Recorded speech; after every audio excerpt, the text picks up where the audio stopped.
The topic of today's lecture is the cardiac cycle. The cardiac cycle is a repeating pattern of contraction and relaxation, and one turn around the cycle corresponds to one heartbeat.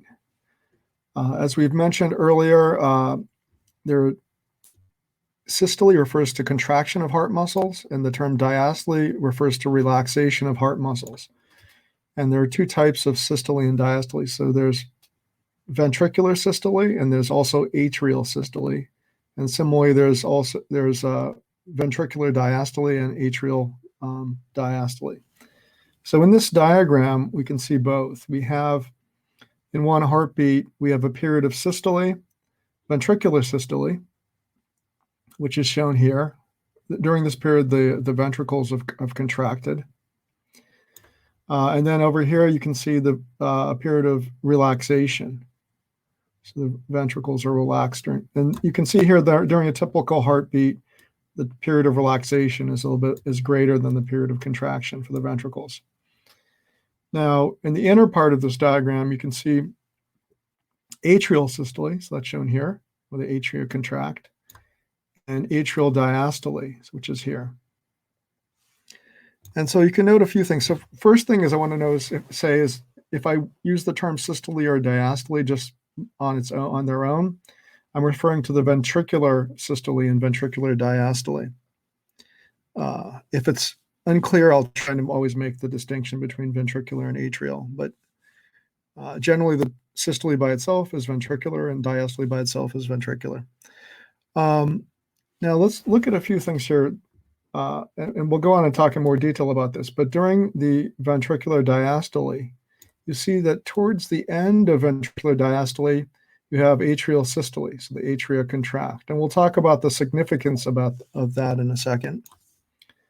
And then you'll see as the ventricles contract during ventricular systole, then the atria are relaxed. And they continue to be relaxed as the ventricles transition from contraction back to relaxation.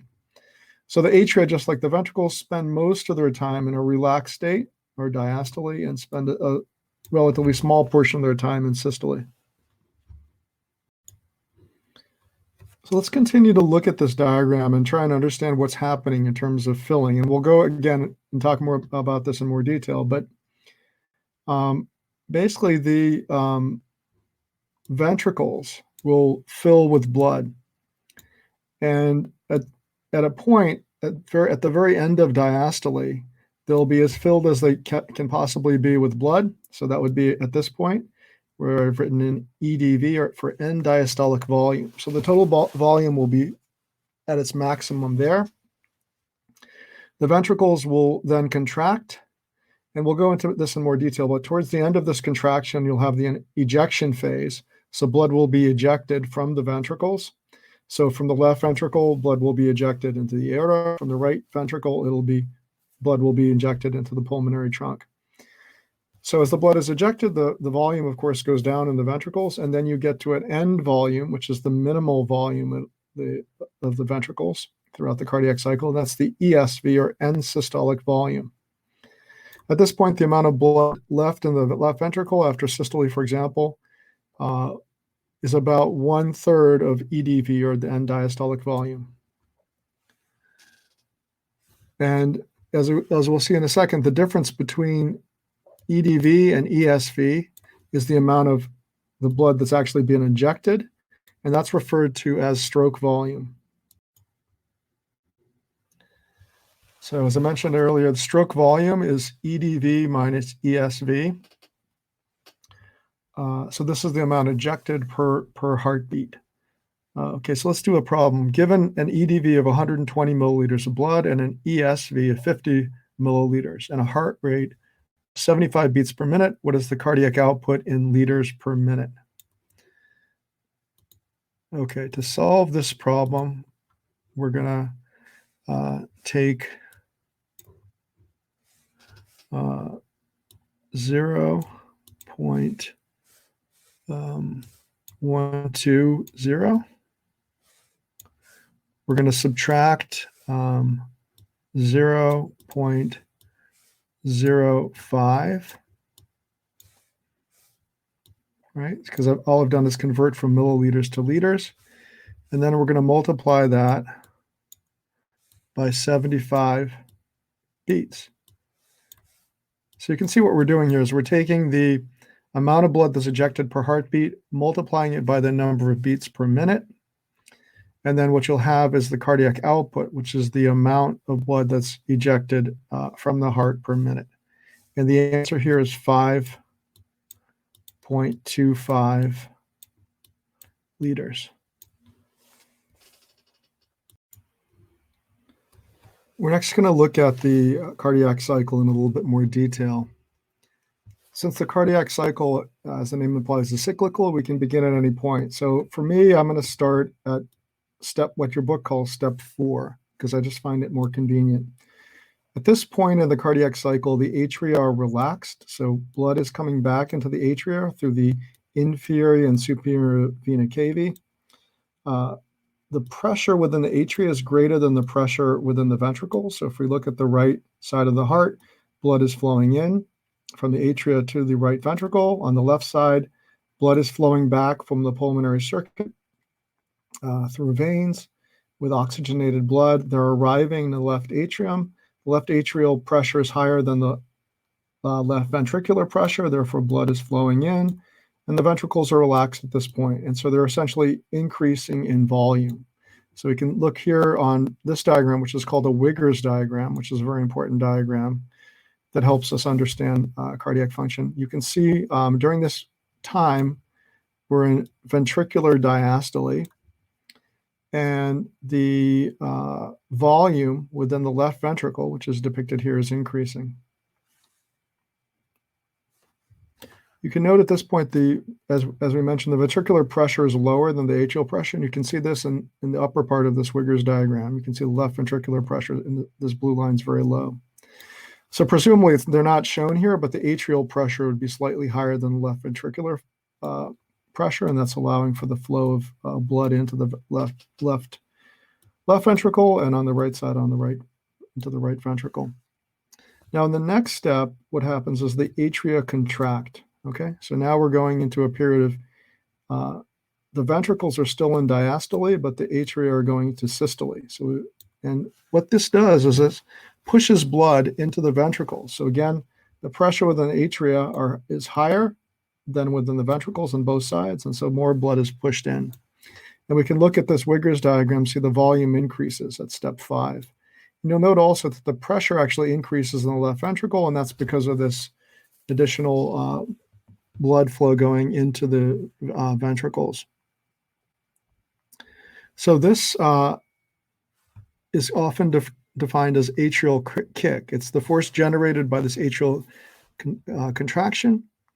And this occurs just before notice that the next step it will be ventricular systole. So this occurs just prior to ventricular systole. And what it's doing is essentially pushing a little bit of extra blood in. So let's say that we get to 100% here at the end. Well, by the end of step 4, before the atrial kick, you're about at 80%, and then the final 20% or so is due to the atrial kick. So the volume of the left ventricle at this point, at the very end of step 5, when they're as filled as they can be right before ventricular systole, is called the EDV, or end diastolic volume. In the next step, which is referred to as step number 1 in your book, what happens is the ventricles will begin to contract, and this increases the pressure within the ventricle. So you'll see here, so it's denoted with this yellow arrow here in the right ventricle, and then the yellow arrow in the right ventricle. So there's an increase in pressure. And so the pressure actually will become higher in the ventricles compared to the corresponding atria. And remember that the atrioventricular valves operate based on a pressure difference. When the pressure is higher in the ventricles, then these valves slam shut, and they're held in place by the chordae tendineae and the papillary muscles also. And so these valves now shut. So let's look at the Wigger's diagram to see what's going on.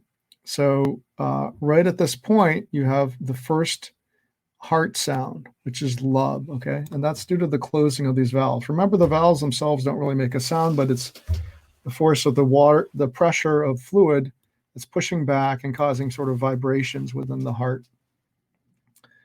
And so that causes the first sound, or lub. Now, at this point, if we look at the various valves in the heart, you'll see that the atrioventricular valves are now closed, okay? So this occurs very close to the beginning of ventricular systole, right, when the ventricles have contracted. Note that the semilunar valves on both sides of the heart are also closed. Well, why is that? That's because there's back pressure pushing those valves closed, and that's shown here with yellow arrows. Why is there back pressure? Well, let's take the example of the aorta. In the previous heart cycle, blood was ejected into the aorta from the left ventricle. The aorta is very flexible, so it is elastic. It increases in diameter, so do the other major arteries. And then they start to snap back. They have an elastic recoil. So during diastole, they continue to squeeze the blood as they push back towards their normal diameter. And blood, of course, is also flowing out of them and so forth, but they're still pushing in, and this helps to maintain the pressure. So the pressure is actually relatively high during diastole for that reason. So at this point, the pressure within the aorta, for example, is higher than that of the left ventricle, and the pressure within the pulmonary trunk is higher than that of the right ventricle. Therefore, these valves, which operate based on pressure, are closed. Remember, these are sort of cup-shaped valves, so when blood flows into these cups, these cusps or leaflets are closed. Okay, now at some point, a little bit later on during ventricular systole, I should point out, during this phase, this is called isovolumetric contraction. Why is it called that? Because the volume doesn't change, and that makes sense. All the valves are closed, and therefore there can be no change in volume within the left and right ventricles. However, because the ventricles are contracting, the pressure can go up. So let's look at the Wiggers diagram. So during this period of time, you'll notice that the volume within the left ventricle is perfectly flat, hence the name isovolumetric contraction. But look at the pressure. The pressure goes up really dramatically, and that's because the ventricles are contracting with a lot of force.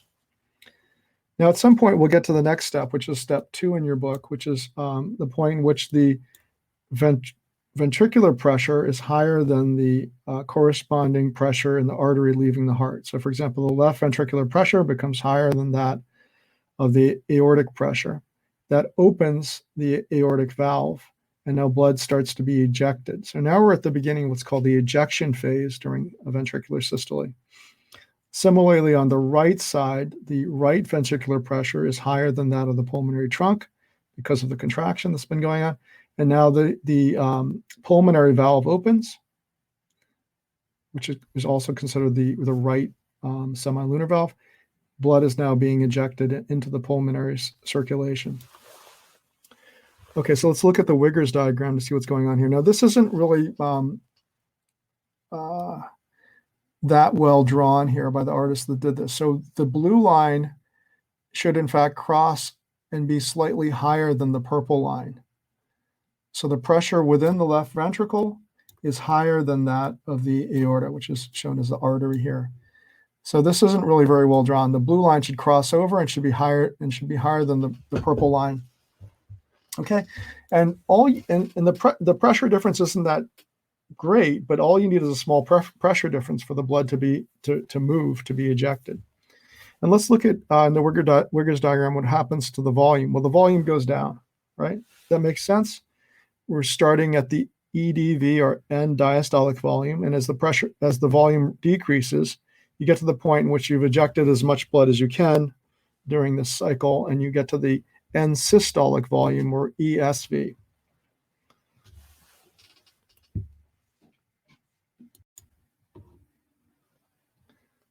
I want to point out something that might look a little unusual to you. We recall that in this yellow period, we're in ventricular systole. So the blood pressure, which should be the blue line, which should actually cross over the purple line, it should be up here, slightly above the purple line, leading to ejection of blood from the left ventricle into the aorta due to the pressure difference.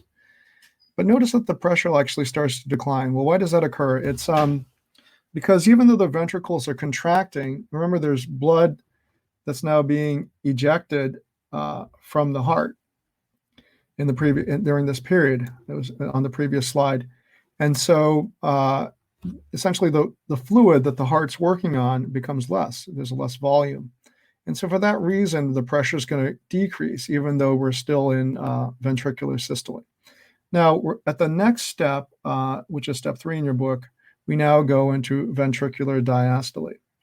And so now the ventricles start to relax, and you'll see a decrease in pressure within the ventricles.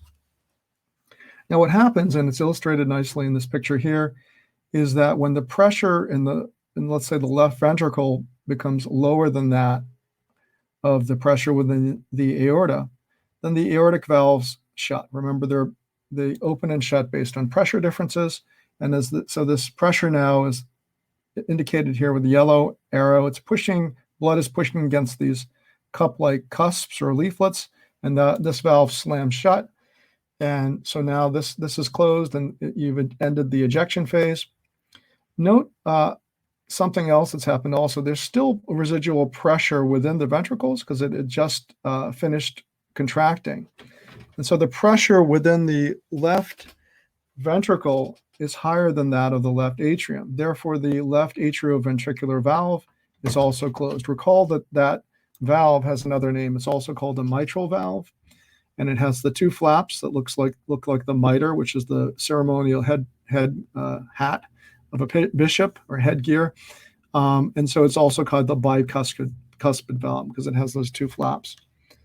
Okay, so basically all these different valves are now closed again, right? And now we're in this period of time between these two dotted lines. So we're in a period of ventricular diastole, which is shown by this light brown color. All the valves are closed. And what happens is that the volume doesn't change. So if all the valves are closed, and this is, of course, the same thing is happening on the right side of the heart. If all the valves are closed, then the volume can't change. So now we're in a period of isovolumetric relaxation. In other words, the volume doesn't change. You can see this here in the Wigger's diagram. Note that this is a flat line here, so the volume doesn't change, even though the ventricles are relaxing, okay? And that's because the valves are shut. But note what's really happening. It's very interesting what happens to the pressure within the left ventricle. It decreases very quickly. So it's a rapid decrease due to the relaxation. And at this point, and you can also see this. So again, this is a really kind of poorly drawn. The blue line should have been above the purple line here. And so during that period, during systole, ventricular systole, the aortic valve would be open. And then as soon as the blue line drops below the purple line, that's when the aortic valve would shut, okay? Okay, so now we're on to the next phase. What happens is in the next phase is that you have rapid filling. And why does this occur? Well, the ventricles have now relaxed so much that their pressure is lower than that of their corresponding atria. So for example, the left ventricular pressure is lower than the left atrial pressure. Remember, the atrioventricular valves operate based on pressure differences. So when the pressure is higher in the left atrium compared to the left ventricle, this valve opens and blood is allowed to flow back in. So it's flowing, in this case, back from the pulmonary circulation, and it's flowing into the left ventricle. On the right side of the heart, the same thing has happened. The right atrial pressure is lower than the right ventricular pressure is lower than the right atrial pressure. Therefore, for blood, the right atrioventricular valve opens. It's also called the tricuspid. It opens, and now blood is able to flow back into the right atrium, right ventricle from the right atrium. Sorry. So this is and this is basically where we started. Remember, we started this whole cycle when we talked about everything being relaxed, and I thought that was a good starting point. Another thing I think I might have forgotten to mention was when the semilunar valves shut, that causes the second heart sound. So again, it's not really the valves hitting each other, the leaflets of the valve, the cusp of the valve hitting each other cause the sound, but it's more of this vibration caused by the backflow of the fluid sort of vibrating the heart a bit. And so that gives you the second sound. So that's referred to, the first one was lub, the second sound is dub, or sometimes it's pronounced dup. And I think we've basically come around full circle at this point.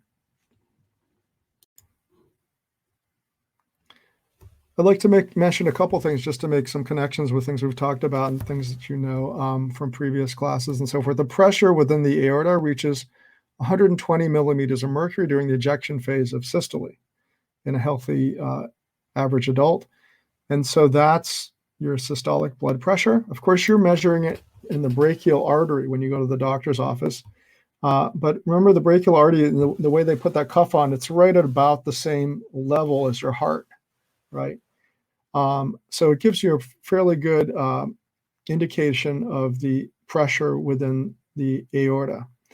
And remember, the aorta and the other major arteries, such as the brachial artery, they're fairly large. They're fairly large diameter arteries, so there's really relatively little loss of blood pressure due to friction between the moving fluid and the walls of the vascular system at that point. Really, when we talk about resistance being really high within the vascular system, that's when we get to the smaller blood vessels, such as the arterioles and capillaries and venules and so forth. And then if we look here at the pressure within the aorta, the lowest pressure is going to be 180 millimeters of mercury, and that's during diastole, okay? So that's how we get the systolic and diastolic pressures. Now, we've talked about the two circuits, the pulmonary circuit or pulmonary circulation, and the systemic circuit or systemic circulation. And I talked about the fact that the left side of the heart is generally much more muscular, and that's because it has a much harder job to do. It has to generate a lot more pressure to move the fluid through all those different capillary beds and so forth. Whereas the right side of the heart has an easier job of it. It only has to go through a shorter distance, push blood through a shorter distance, and through a lower resistance pathway. So for the right side of the heart, the corresponding pressures are much lower. The systolic pressure is only 25 millimeters of mercury, and the diastolic pressure is 8 millimeters of mercury. So these aren't shown here in this diagram, but that just to give those numbers out. I want to note something else here, which I ignored earlier, just to keep things simpler in the explanation. Near the beginning of the ventricular diastole, there's a brief rise in aortic pressure that occurs with a small delay after the closing of the aortic valve. Recall that the closing of the aortic valve would occur right about when this blue line, which should have been drawn a little bit higher than the purple line, drops below the purple line. And remember, that's going to be about the same time you're going to hear the dub or dup sound, which is the second heart sound. So you get this curious little rise in arterial pressure within the aorta. So this notch is called the dicrotic notch, and it's due to the fact that as I mentioned before, the aorta and the other major arteries are very elastic, so they increase in diameter during the ejection phase. So once the valves are shut, up to the point in which the valves are still open, blood is being ejected. And so the diameters of the aorta and the other major arteries is more or less maintained due to what's called compliance. They've been stretched out, and they haven't snapped back yet. But once the valve shuts, now there's no more blood being ejected from the heart, and so now you get more of a squeezing effect where the elastic recoil of the arterial walls. And then this causes what's called sometimes referred to as a reflection. So there's sort of pressure being pushed back towards the aorta, which is presumably where we're measuring it here. And this is actually, it sounds like it's just like a cute little thing, doesn't really matter, but actually it's actually important clinically because in a healthy individual, you'll find that the aorta and the various other arteries are very elastic. They're meant and they're designed to be able to open up and close, change the diameter, and then snap back with elastic recoil. As people get older, due to lack of exercise and poor diet and so forth, you have a hardening of the arteries. And so that elastic recoil becomes much less. And so if you were to look at the same sort of diagram in a less healthy individual, first of all, you'd find that the pressure, the aortic pressure would be much higher, right? So it would go up much higher. Instead of 120, it might go up to 150 or 160 or 180, very, very high. And then when it comes back, because of the inelasticity of their aorta and other major arteries, you won't see such a nice dicrotic notch. You'll just see a little bump, and that'll be it. And it turns out this is actually important. It's clinically important. You can identify hardening of the arteries that way, but it's also important because this pressure bump here is actually important for getting blood through the blood vessels that actually bring blood to the heart itself. The next topic is the electrical activity of the heart and how we interpret an electrocardiogram. Earlier in this course, when we talked about various tissue types, we talked about cardiac muscle and how they're interconnected by things called intercalated discs. Now, at an intercalated disc, you have various proteins that help to maintain mechanical integrity so that the cardiac muscles stay attached to one another. At those intercalated discs, you also have something called a gap junction. There are multiple gap junctions, which are essentially passageways which allow for ions such as sodium, potassium, chloride, and even small organic ions such as glucose to pass through. And so those are very important because cardiac muscles, we'll talk about this more in a second, but they're electrically connected one to another.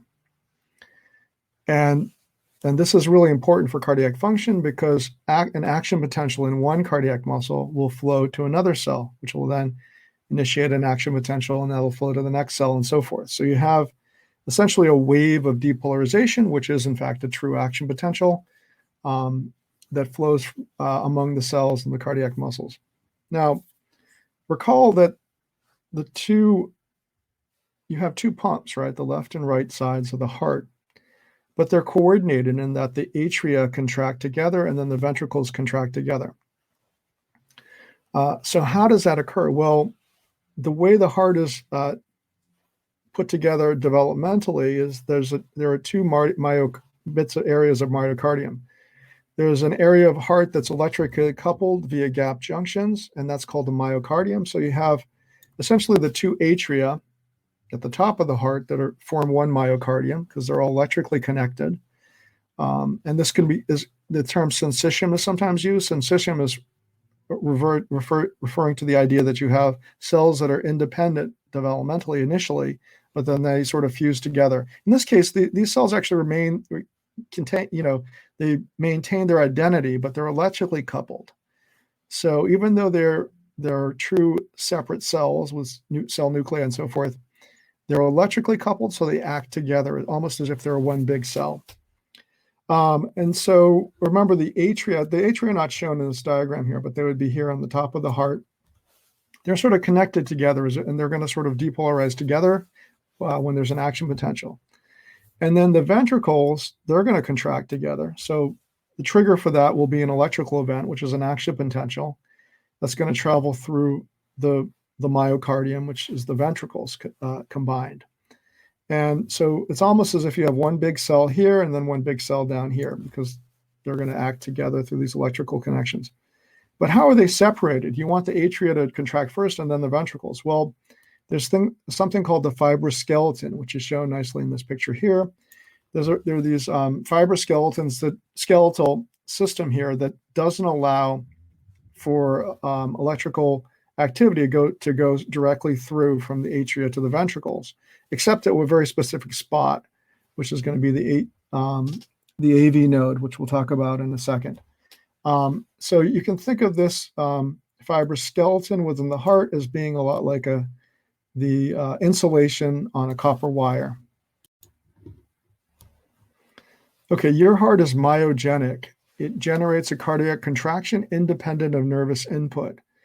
So we'll talk about this, but nervous input will change the rate of contraction, and you can also have nervous input that changes the contractility, in other words, the force of contraction, and you can have hormonal effects that affect things like the rate and the contractility of the heart. But the actual rhythm is generated by the heart itself, And this, of course, was known since ancient times. Here's a picture of an ancient ritual by Aztec priests. Typically, they'd have 4 priests that would hold down the sacrificial victim, and then another would cut the heart out and hold it up to the sun. So that proved that the heart is in fact myogenic. Now, where does this rhythm start? It starts at the sinoatrial node, or SA node. This is referred to as the pacemaker of the heart, and it's located in the right atrium. It's located right here. And you'll see that there's an electrical system of the heart that connects various nodes. I might as well mention some of these other nodes. We'll get to them in a second, but this is the atrioventricular node. So the signal that starts in the SA node, so an action potential will start there, which is a depolarization, and it'll travel through this electrical system of the heart. It'll travel to the from the right atrium to the left atrium through the Bachmann's bundle. There are 3 internodal tracks. The signal will pass along that. It'll reach the atrioventricular node. Recall also that, as I mentioned earlier, the cardiomyocytes, the heart muscle cells, are electrically coupled one to another. So this wave of depolarization will also pass directly through those cells also. From the AV node, the signal will pass into the ventricles, and we'll talk about that a little bit more as we get to that in the next slides. The pacemaker cells in the sinoatrial node are very special heart cells. They're modified cardiomyocytes. They don't participate directly in any sort of contraction, but they do generate the rhythm for the heart. And in order to do that, they have special properties. They generate action potentials, but between each action potential, there's a slow spontaneous depolarization, and that's shown here in red. And that slow spontaneous depolarization is referred to as a pacemaker potential. During this time, there's an influx of sodium into the cell that causes this pacemaker potential. Now, eventually, the cell will reach what's called spike threshold. At this point, which is around negative 40 millivolts, voltage-gated calcium channels open. And there's calcium influx into the cell. Thus, calcium ions are positive, so there'll be a depolarization of the membrane potential. Now, eventually, repolarization occurs due to the opening of potassium channels, driving the membrane potential back down. So it's repolarizing and moving towards the equilibrium potential for potassium, which is around negative 90 millivolts. The equilibrium for potential for calcium is about, I believe, positive 140 millivolts. So therefore, during the rising phase, the membrane potential is going up in that direction. Of course, it never quite reaches there, but it doesn't even get close because you have other leak channels and so forth that are preventing it from going all the way up to 140. Once the membrane potential goes back down again, that triggers the opening of certain channels. And I really don't want to get too deeply into those channels, but they open and they allow for sodium to flux in. And therefore, the pacemaker potential again sort of slowly climbs up until you reach spike threshold. So you can imagine how this system might work. By varying the slope of this slow spontaneous depolarization, you'll get different heart rates. In other words, let's say this is an average heart rate shown in this picture. Well, what if you needed a faster heart rate because you were running away from a bear or something like that? Well, you would want to this pacemaker potential would depolarize faster. You'd reach spike threshold earlier, and you'd get the generation of a spike. And then the same thing would occur again, and then you get another spike earlier, and so forth. So that would correspond to a faster heart rate. What about the opposite? You're actually just relaxing. You've had a nice meal, and you're watching your favorite TV show or whatever. Then the pacemaker potential, you'd be in a relaxed state. The pacemaker potential would be depolarizing slowly, much slower, and then you'd finally reach an action potential threshold. You'd have the action potential, and the whole process would start over again, but much slower. And therefore, you get a slower paced heart rate. As I just mentioned, the rate of depolarization during the pacemaker potential can be modulated. So it's not surprising, but epinephrine and norepinephrine increase the production of cyclic AMP within these cells. And this causes the pacemaker cells to depolarize faster during the pacemaker potential. So again, epinephrine and norepinephrine, they're two major hormones that are released by the sympathetic division of the autonomic nervous system. And this sympathetic division is associated with the idea of fight or flight. So when you're in an emergency situation, you'd have a lot of release of epinephrine and norepinephrine. And also in much simpler situations, like, for example, if you're just exercising, you'd also have a pretty robust increase in the amount of epinephrine and norepinephrine released directly at nerve terminals onto the heart. And you'd also have an increase in epinephrine and norepinephrine release into the circulatory system as hormones. So both of these are both neurotransmitters as well as hormones. And principally in terms of neurotransmitter action on the heart, it's actually norepinephrine and not epinephrine that's the major neurotransmitter. But then hormonally, both of these work. And then there are other places within the central nervous system where epinephrine is used as a neurotransmitter. Okay, now the opposite division of the autonomic nervous system is the parasympathetic division. This is often associated with rest and digest. So parasympathetic neurons secrete acetylcholine, which opens potassium channels in these pacemaker cells. And think about what potassium channels would do. Well, if they're open, they would tend to drive the membrane potential down towards the equilibrium potential for potassium, which is negative 90 millivolts. And so it would compete in a sense with this pacemaker potential, these other channels that are opening, these sodium channels that are causing the pacemaker potential. So what it'll do is actually it'll change the slope of this pacemaker potential. So it'll have a lower slope, and therefore there'll be more time between action potentials, and you'll have a slower overall heart rate.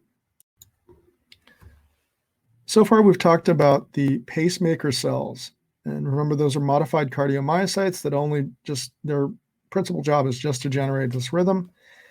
What about the actual muscle cells that actually do contraction? Well, they're also electrically excitable. They can generate action potentials.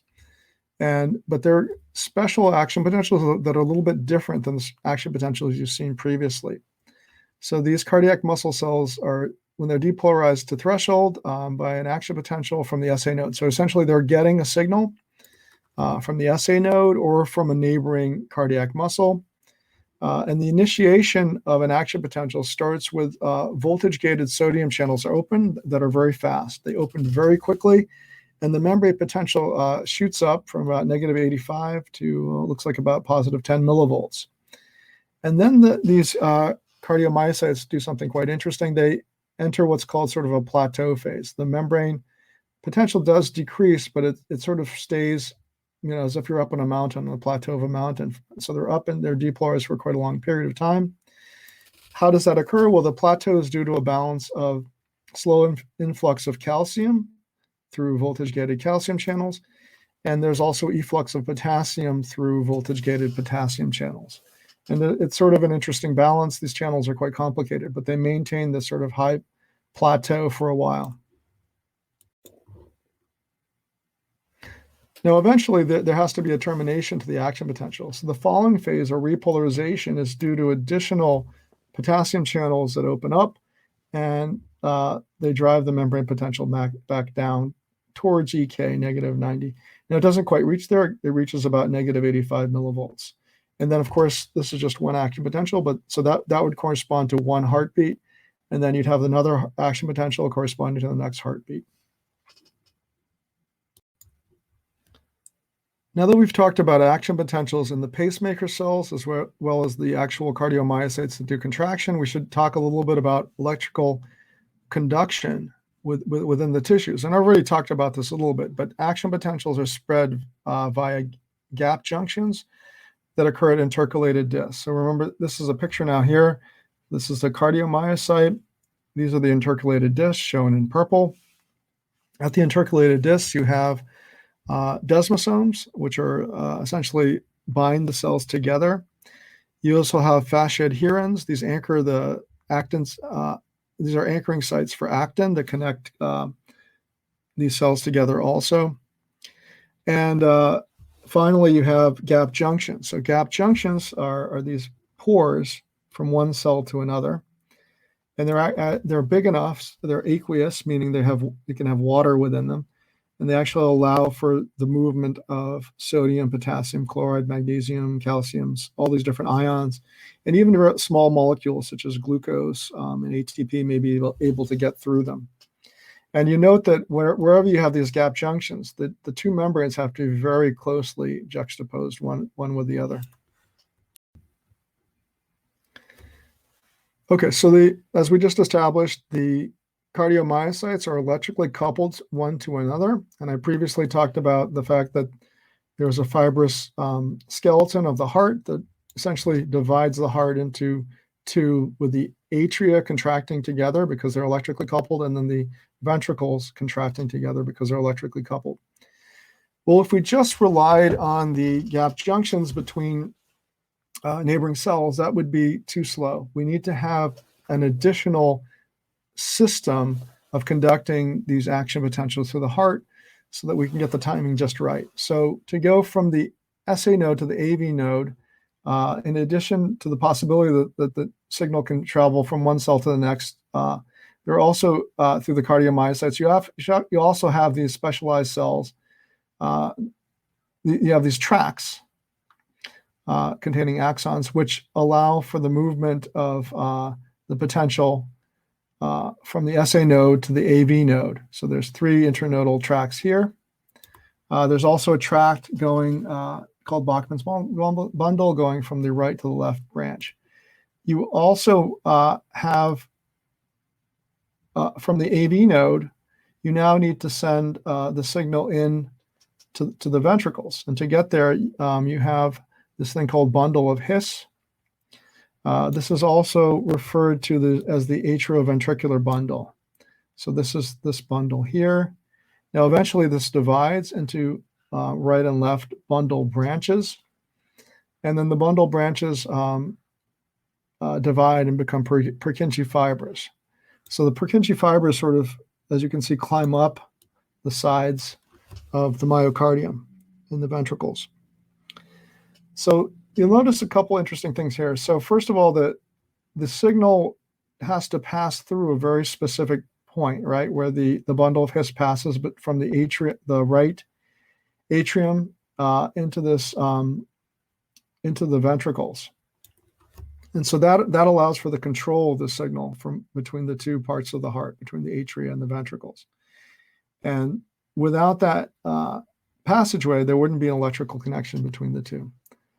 Also note the way that the signal goes down in the ventricles to the very apex of the heart, shown here. So the apex is the bottom of the heart, and then travels upwards. Well, why would it do that? Why not just start at the top? Well, think about squeezing a tube of toothpaste. You want to contract the bottom of the heart, which is the apex of the heart first. So there is a little bit of an order here where the contraction starts at the bottom of the apex and then moves up.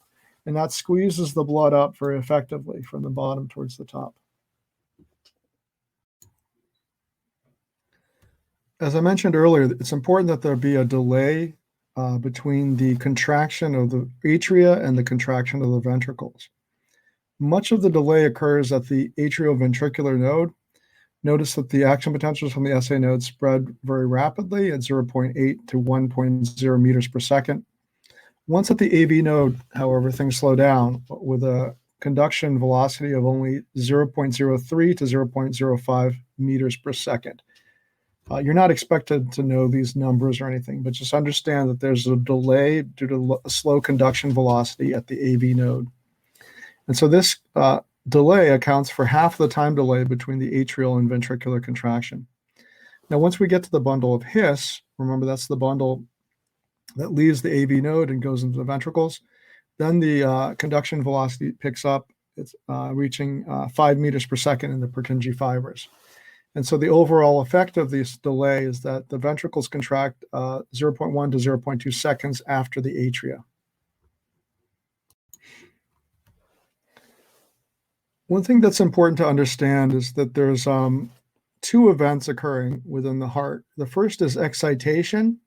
That refers to the electrical event, the action potential that spreads first through the atria and then It's transferred via the AV node in the bundle of His to the ventricles, and then you have a second action potential within the ventricles.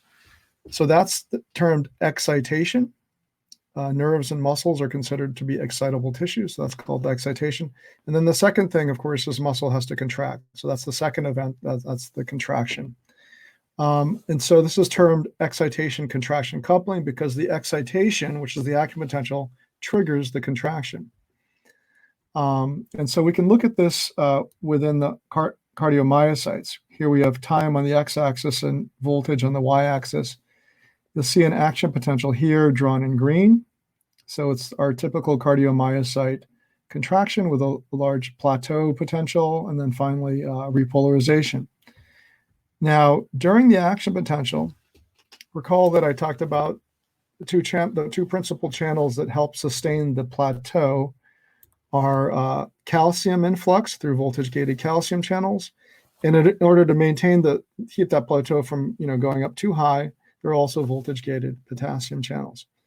So during this time, there's calcium influx, and it'll turn out, and I'll talk about this more in detail, that calcium influx is in fact the trigger for the contraction. We'll talk about that in a second. But you can see here in red, the contraction takes there's a bit of a delay, but it actually starts to increase during the plateau phase of the action potential in the cardiomyocyte, and finally peaks towards the end, quite near the falling phase of the action potential. And then the contraction doesn't disappear immediately. It's there's maintained tension even after the action potential has terminated. So next we'll go into the details of how this excitation-contraction coupling actually occurs. So within cardiomyocytes, you have a plasma membrane referred to as a sarcolemma. So sarco refers to the idea of flesh, comes from Greek. And then within the sarcolemma, you actually have these T tubules. T stands for transverse. So these are tubules that descend down into the cell. And you'll see what's drawn accurately here is that the plasma membrane or sarcolemma actually is continuous with these T tubules. Now, what this allows for is when you have an action potential which is basically a membrane event, right? There's flux of ions across the membrane. Well, that action potential essentially travels to all parts of the cell, right? This cardiomyocytes are relatively large cells. And so the action potential may start in one region, and then it'll propagate very quickly throughout the cell, okay? So it moves in a wave-like fashion along the length of the cell. But in order for the contraction to occur in a timely fashion, we need to get that electrical signal all the way into the cell. And so the sarcolemma dives down, the action potential travels also into these T tubules. Now, within these T tubules, you have voltage-gated calcium channels. So, of course, we had voltage-gated calcium channels up here, too, in the other parts of the sarcolemma. But these voltage-gated calcium channels are activated by depolarization, meaning they open. Calcium fluxes in. Remember, calcium is in a higher concentration outside of a cell than inside. This calcium then diffuses into the cell and stimulates calcium release from channels in the sarcoplasmic reticulum. Sarcoplasmic reticulum, or SR, is just a fancy word for endoplasmic reticulum, except it's in a muscle cell, therefore it's called sarcoplasmic reticulum. Now, it does have some special modifications that are a little bit different than typical endoplasmic reticulum, such as what's shown here, which is that the calcium influx then stimulates receptors within the sarcoplasmic reticulum. And then this leads to the efflux of sodium from the sarcoplasmic reticulum into the cytosol, okay? So therefore, there's a very steep rise in intracellular or cytosolic calcium within the cell. And so this is referred to as calcium-stimulated calcium release, because you have calcium entering the cell through voltage-gated calcium channels. And that calcium itself leads to the activation of these receptors, that allows for calcium to efflux from the sarcoplasmic reticulum, where it's in a high concentration, into the cytosol, where it's normally in a low concentration.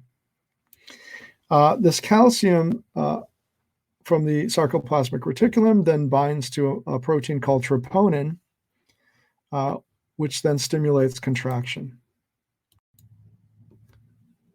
So far, we've discussed the idea that there's an electrical event, there's influx of calcium from the extracellular fluid into the cytosol through voltage-gated calcium channels, and these are located in the T-tubules. That calcium then activates receptors on the sarcoplasmic reticulum, and calcium, there's an efflux of calcium from the sarcoplasmic reticulum into the cytosol. That calcium then stimulates contraction. Now, of course, the cell can't stay contracted forever. So in order for the cell to relax, this calcium signal needs to go away. And there's a couple of different ways it can go away. One is calcium may be transported back into the sarcoplasmic reticulum. There are special transport proteins, which are shown here. These require ATP. So this is an active transport of calcium back into the sarcoplasmic reticulum. So these are considered calcium pumps.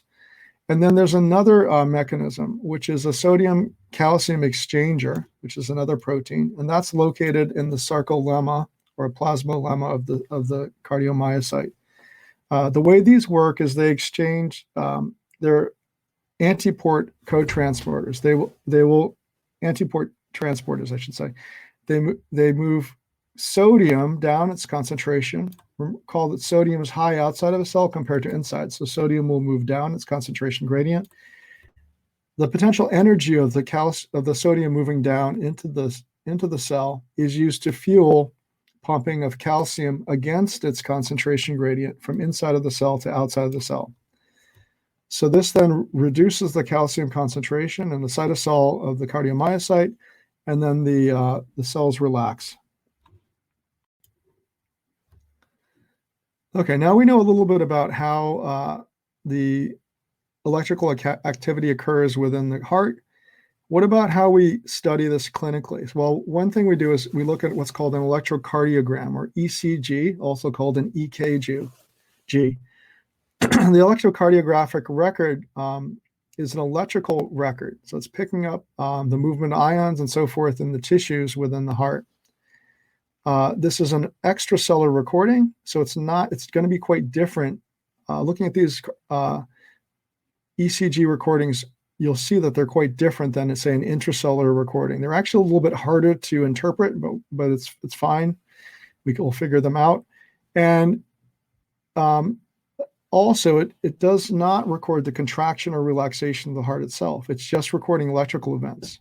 But recall, we know enough about excitation-contraction coupling to know that the contraction event occurs sort of simultaneously and when with a slight delay relative to the electrical event. So there are just three waves you're going to be responsible for. These are the electrocardiogram waves. The P wave corresponds to atrial depolarization.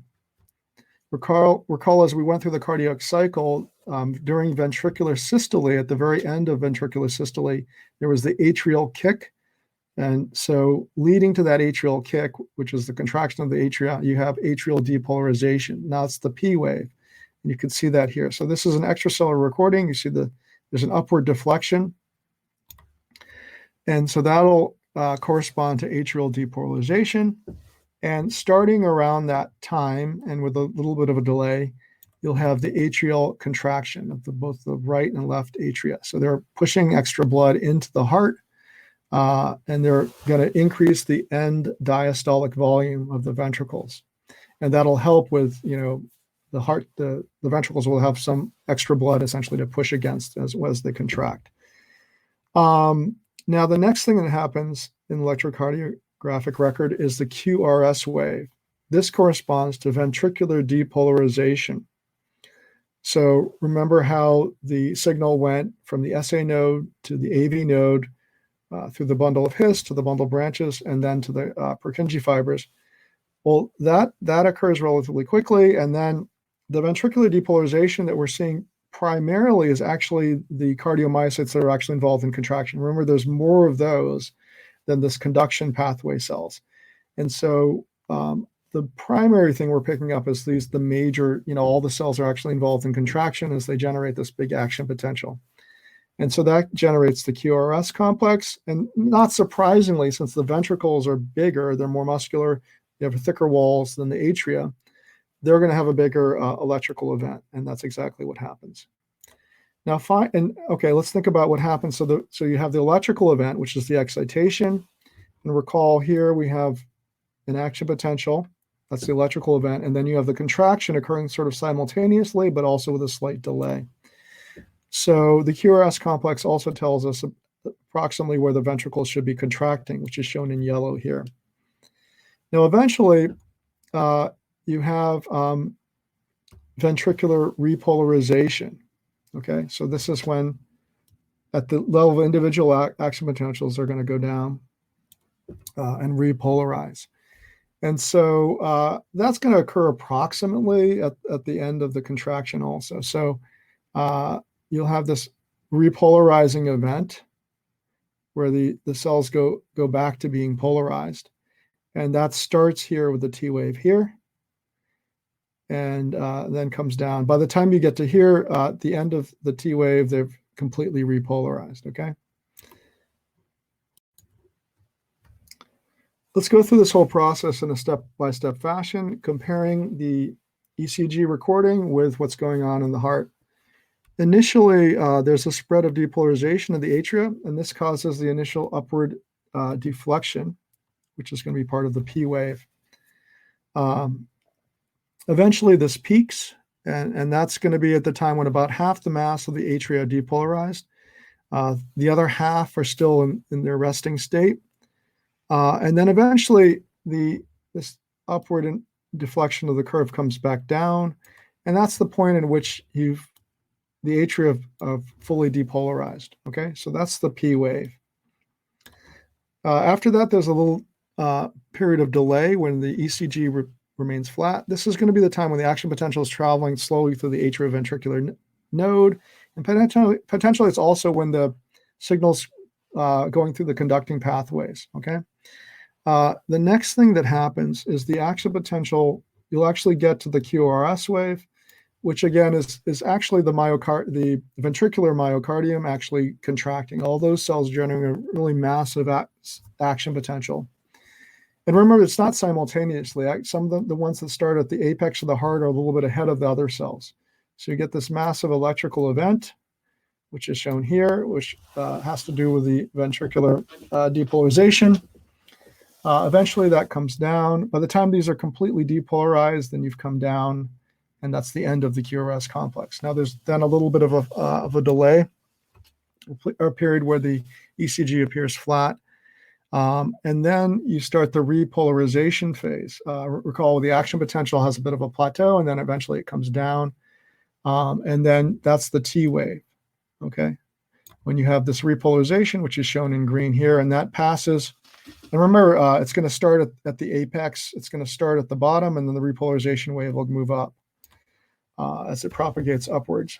And that's pretty much the whole cycle. After the T wave, you go back to a period where the ECG is relatively flat until you get to the P wave, which corresponds to ventricular depolarization.